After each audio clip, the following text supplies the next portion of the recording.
अस्सलाम वालेकुम students of grade 9। आज का हमारा टॉपिक है कॉन्सेप्ट्स ऑफ एबायोजेनेसिस एंड बायोजेनेसिस। ठीक है, आज हम पढ़ेंगे कि बायोजेनेसिस क्या होता है, एबायोजेनेसिस क्या होता है। ठीक है, जैसे कि आपको पता है कि जब हमारी डेवलपमेंट शुरू हुई, जब इंसान जो है वो अल्लाह ताला ने इंसान को तख्लीक किया, तो लोगों का क्या बिलीव था कि इंसान जो है, इंसान जितने भी प्लांट्स हैं, लिविंग थिंग्स हैं, एनिमल्स और प्लांट, वो किससे बने हैं? या तो वो मिट्टी से बने हैं, या वो रुए ज़मीन से निकले हैं, या वो अपने नॉन लिविंग मैटर से बने हुए हैं। ठीक है, इसके अलावा बहुत से ऐसे साइंटिस्ट थे जिन्होंने ये भी बताया कि ऐसे माइक्रो ऑर्गेनिज़म्स जो अब आप देखें, अगर कोई ब्रेड है या कोई ऐसी चीज़ है जिसे हम 2-3 दिन तक बाहर छोड़ देते हैं तो उस पर जो फंगस आ जाता है, जो माइक्रो ऑर्गेनिज़म्स आ जाते हैं, इवन वो ब्रेड का पीस हो, रोटी का पीस हो, जिसे हम कहते हैं वो बासी हो जाती है, तो कैसे उस पर फंगस आ जाता है। तो साइंटिस्ट ने ये भी ऑब्ज़र्व किया कि बहुत से ऐसे माइक्रो ऑर्गेनिज़म्स हैं जो किसी भी नॉन लिविंग थिंग पर भी जो है वो डेवलप हो सकते हैं। ठीक है, तो ऐसा कॉन्सेप्ट जिसमें आपको ये बताया जाए कि लाइफ जो है, लिविंग ऑर्गेनिज़म जो हैं वो अपने ही टाइप से यानी लिविंग थिंग से ही अराइज़ होते हैं, उसे हम कहते हैं बायोजेनेसिस। देखें यहाँ इसकी डेफिनेशन लिखी हुई है, the view that living being can develop from only from living being is called biogenesis. यानी इंसान या लिविंग थिंग जो है वो एक लिविंग थिंग से ही डेवलप होता है, उसी से आगे उसकी नस्ल चलती है, या वो किसी लिविंग थिंग से ही जो है वो उसकी तख्लीक हुई है। इस कॉन्सेप्ट को कहते हैं बायोजेनेसिस। और एबायोजेनेसिस उस कॉन्सेप्ट को कहते हैं जिसमें ये बताया गया कि जो लिविंग थिंग्स हैं या जो नॉन लिविंग थिंग्स हैं उनकी तख्लीक नॉन लिविंग थिंग से भी हो सकती है, तो उसे हम कहते हैं एबायोजेनेसिस। यानी लिविंग थिंग जो हैं वो किससे डेवलप हो सकते हैं? नॉन लिविंग थिंग से भी हो सकते हैं। इस कॉन्सेप्ट को हम कहते हैं एबायोजेनेसिस। अब बहुत से स्टूडेंट्स ऐसे साइंटिस्ट थे जिनको एबायोजेनेसिस के कॉन्सेप्ट पर बहुत एतराज़ था, क्योंकि उनके माइंड में ये बात बैठ ही नहीं रही थी कि किस तरह नॉन लिविंग थिंग्स से जो है लिविंग बीइंग जो है वो डेवलप हो सकते हैं। इसलिए बहुत से ऐसे साइंटिस्ट थे जिन्होंने अपनी अपनी थ्योरीज़ पेश की। इसमें जो इम्पॉर्टेंट 3 थ्योरीज़ थी जिनकी बेसिस पर जो है ये कॉन्सेप्ट क्लियर हुआ, वो 3 ऐसे साइंटिस्ट थे जिन्होंने अपनी थ्योरीज़ अपने एक्सपेरिमेंट के साथ पेश की। अब जैसे मैंने आपको पहले ही एक्सप्लेन किया था कि किसी भी बायोलॉजिकल मेथड को समझने के लिए हम क्या करते हैं, सबसे पहले कौन सा प्रोसेस करते हैं? हम लोग सबसे पहले उस चीज़ को रीड करते हैं, उसके बाद हाइपोथेसिस होती है, उसके बाद एक्सपेरिमेंट होता है, उसके बाद डिडक्शन होती है। ये सब हम प्रीवियस क्लासेस में पढ़ चुके हैं। ठीक है, तो अब यहाँ पर ये जो कॉन्सेप्ट था बायोजेनेसिस और एबायोजेनेसिस का, ये आपके नोट्स हैं, इसमें यहाँ इसकी डेफिनेशन लिखी हुई है, इसकी डिफरेंस भी लिखा हुआ है कि एबायोजेनेसिस में क्या होता है, बायोजेनेसिस में क्या होता है। ठीक है, अब यहाँ पर आप अपने नोट्स में देखोगे तो देखें ये 3 साइंटिस्ट हैं हमारे पास, एक है रेड्डी, एक है नीधम साइंटिस्ट और एक है हमारे पास पॉस्चर साइंटिस्ट। इन्होंने तीनों ने अपने एक्सपेरिमेंट बताए और तीनों ने एक्सप्लेन किया कि क्या कॉन्सेप्ट जो है वो क्लियर है, बायोजेनेसिस सही है या एबायोजेनेसिस सही है। ठीक है, तो अब इसको मैं एक्सप्लेन करूँगी। सबसे पहला हमारा जो एक्सपेरिमेंट है वो है रेड्डीज़ एक्सपेरिमेंट। अगर आप बुक में देखेंगी तो बुक में देखें यहाँ पर ये लिखा हुआ है नंबर 1। ठीक है, एक्सपेरिमेंट नंबर 1। ठीक है, एक्सपेरिमेंट नंबर 1 में क्या था? एक्सपेरिमेंट नंबर 1 में जो है ये था,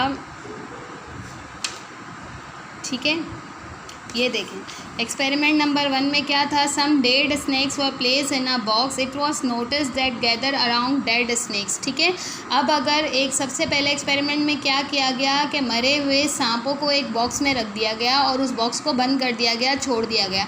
तो क्या हुआ, कुछ देर के बाद जो है वो बहुत सारी मक्खियाँ, गंदे गंदे सी फ्लाइज जो हैं वो स्नैक्स पे जमा होना शुरू हो गई। अब स्नैक्स तो देखें मर चुके थे, वो डेड थे, ठीक है, लेकिन उसके ऊपर मैगॉट्स आना शुरू हो गए, फ्लाइज आना शुरू हो गई और वो मज़ीद बढ़ते गए बढ़ते गए बढ़ते गए और फिर वो मक्खियों में चेंज हो गए और फिर वो मक्खियाँ जो है वो छोटे छोटे प्यूपा में चेंज हुई और उसके अंडे बनते गए और अंडे बनते बनते 8 दिन में 10 दिन में जो है वो क्या हो गया, एक पर्टिकुलर मक्खी, एक मच्छर जो है वो उस गंदे स्नैक्स के ऊपर से जो है वो बनना शुरू हो गया।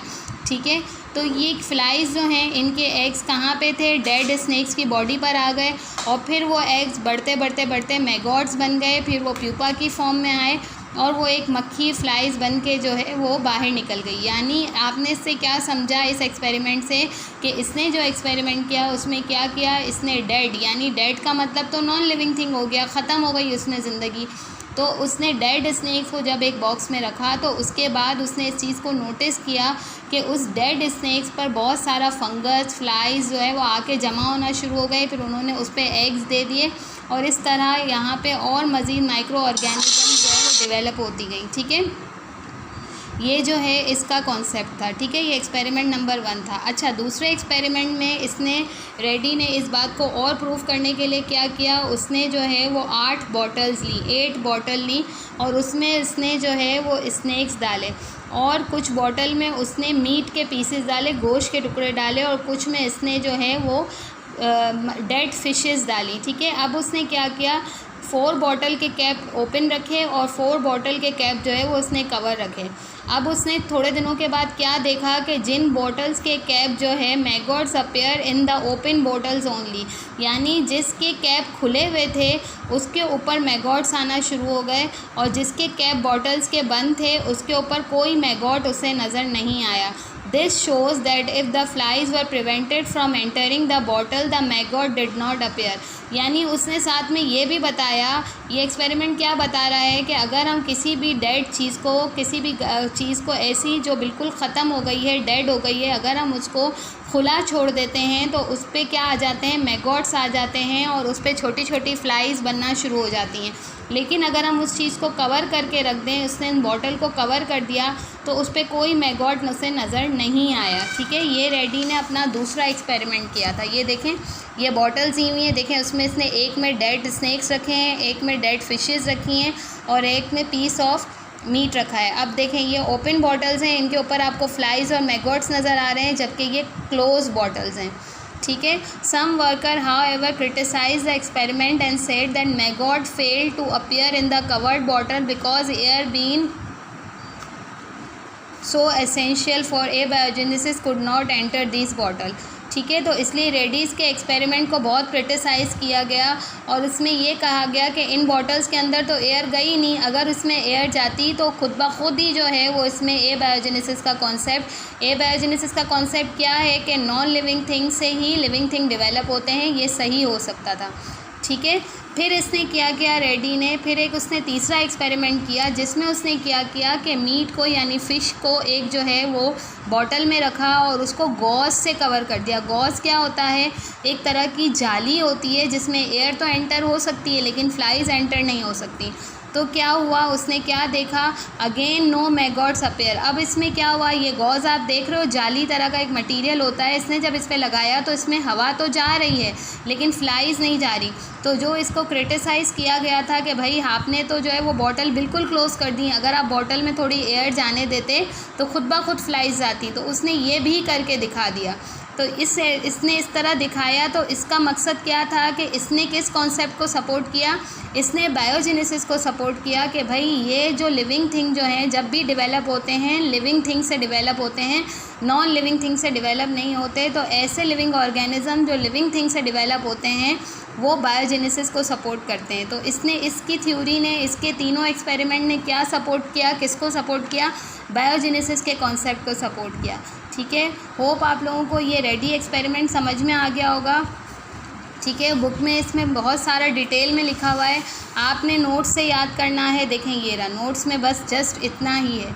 ठीक है, तो आपने ये रेडीज़ एक्सपेरिमेंट याद करना है, डायग्राम भी जो है वो इसके साथ ही आपने जो है वो बनाने की प्रैक्टिस करनी है। जब आप ये इसका टेस्ट देंगी स्कूल में, जब भी मैं टेस्ट लूँगी आपका इसका टेस्ट देंगी तो साथ आपको डायग्राम भी बनानी होगी। होप आपको ये वाला लेक्चर क्लियर होगा। अगले लेक्चर में मैं नीदम एक्सपेरिमेंट और पोस्चर्स एक्सपेरिमेंट एक्सप्लेन करूँगी।